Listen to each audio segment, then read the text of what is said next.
Hi అండి, అందరికీ నమస్కారం అండి. ఫ్రెండ్స్, మనకి ఇప్పుడిప్పుడే మరొక బ్రేకింగ్ న్యూస్ అప్డేట్ అయితే రావడం జరిగిందండి. అది కూడా రేపు దేశమంతా బంద్, ప్రజలకు కేంద్రం ఆదేశాలు అంటూ మనకు ఒక లేటెస్ట్ అప్డేట్ అయితే వచ్చిందండి.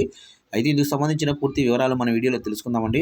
వీడియో ఎక్కడ స్కిప్ చేయకుండా చూడండి ఫ్రెండ్స్, అప్పుడే మనకి పూర్తి సమాచారం అయితే అందుతుంది. ఇక ముఖ్యంగా ఒక లైక్ చేయండి ఫ్రెండ్స్, ఎందుకంటే మనకు తెలిసిన ఇన్ఫర్మేషన్ మరికొంతమందికి అయితే రీచ్ అవుతుంది. ఇక లేట్ చేయకుండా వివరాలకు తెలుపుదాము. రామమందిరం ప్రారంభోత్సవం కార్యక్రమాన్ని దృష్టిలో పెట్టుకుని కేంద్ర ప్రభుత్వం పలు రాష్ట్రాలు హాఫ్ డే సెలవును ప్రకటించాయి. ఉత్తరప్రదేశ్, మహారాష్ట్ర, గోవా, మధ్యప్రదేశ్, రాజస్థాన్, ఢిల్లీ, ఛత్తీస్గఢ్, త్రిపుర, గుజరాత్, మణిపూర్, అస్సాం, హర్యానా రాష్ట్రాలు హాఫ్ డే సెలవు మంజూరు చేశాయి.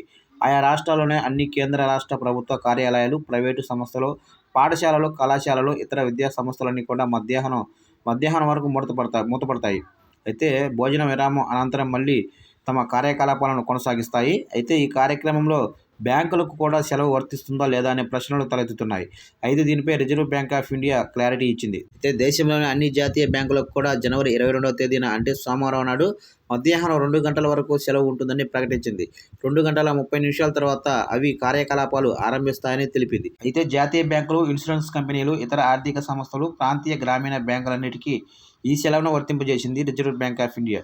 అయితే negotiable instrument act and real time gross settlement కింద ఈ సెలవును ప్రకటించినట్లు వెల్లడించింది. చూశారు కంటే మొత్తం మీదుగా రేపు జరగబోయే అయోధ్యలోని రామ మందిరం ప్రారంభోత్సవం సందర్భంగా అలాగే ఉద్యోగులందరికీ కూడా సెలవులు ప్రకటించింది కేంద్ర ప్రభుత్వం. స్కూళ్ళకు కానీ, కాలేజీలకు కానీ, అలాగనే ఏదైతే ప్రభుత్వ కార్యకలాపాలు సాగిస్తున్న ఆఫీసులు ఉంటాయో అవన్నీ కూడా మధ్యాహ్నం వరకు సెలవు ఉంటుంది. మధ్యాహ్నం నుంచి యథావిధిగా పనిచేస్తామని కేంద్ర ప్రభుత్వం ప్రకటించింది.